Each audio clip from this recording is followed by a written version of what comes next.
आणि बसवराज पाटील आणि सचिन राठोड साहेब उपस्थित होते. मंडळाच्या वतीने आपण सर्वांनी मंडळाच्या वतीने आभार मानतो आणि चिदानंद उंडा साहेबांनी 2 शब्द मनोगत व्यक्त करावे.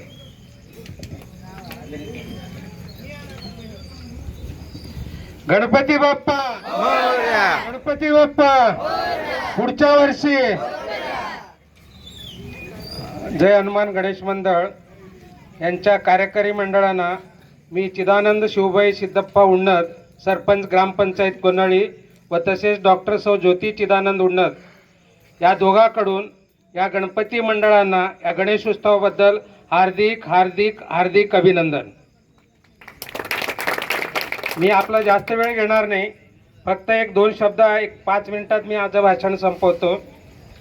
आजकाल आपण गणपती बसवतो, गणपतीपासून आपण काय घेऊ शकतो? समाजात आपण नेहमी बघत असतो मुंबईमध्ये काय प्रकरण घडत असतात. 5 वर्षाची मुलगी बघत नाही, 80 वर्षाची म्हातारी बघत नाही. हे दृश्य होऊ नये. आपण गणपती बसवतो एक आपला समाज, आपलं गाव एकजूट होण्यासाठी आणि आपण सगळे एकत्रित येण्यासाठी. आजकाल लहान लहान मुलं दारू पितात.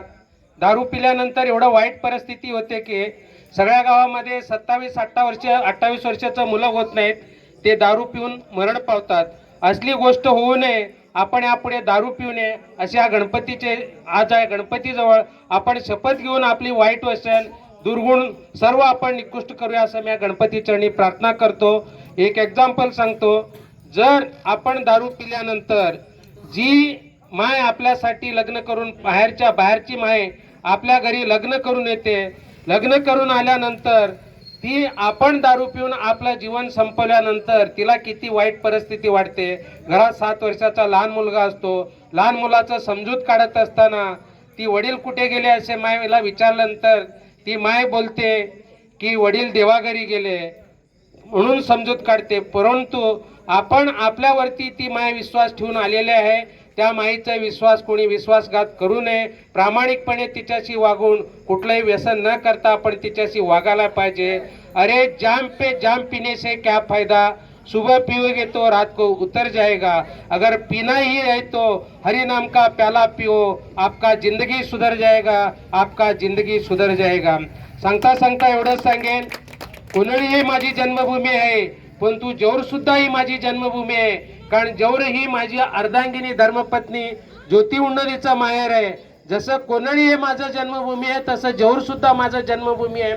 ज्यावेळी आपण आपला जन्म घेतो, जन्मभूमीसाठी काही ना काही करायचं आपलं कर्तव्य असतं आणि ऋण असतं. जे काही माझ्या हातून होईल कुठे ना कुठे काहीतरी कुठल्याही परिस्थितीने जरी करायचं झालं तर मी या जन्मभूमीसाठी करायला तयार आहे. एनी टाइम कुणाचं काहीही तकलीफ आलं तरी मी माझ्या परीने करेन या ठिकाणी शब्द देतो. आजकाल सय्यारा पिक्चर बघून लोक प्रेम व्यक्त करून थिएटरमध्ये रडतात.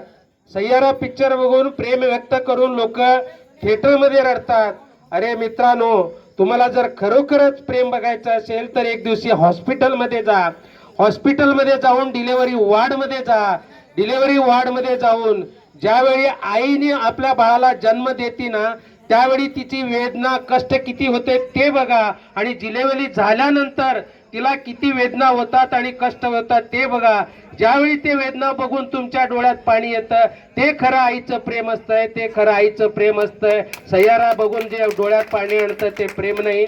एवढे बोलून मी माझं 2 शब्द संपवतो. या ठिकाणी मंडळाने बोलून माझं स्वागत केलं त्याबद्दल पुनश्च एकदा ते मंडळाचा आभार मानतो. धन्यवाद. जय हिंद, जय भारत. गणपती बाप्पा मोरया. गणपती बाप्पा मोरया.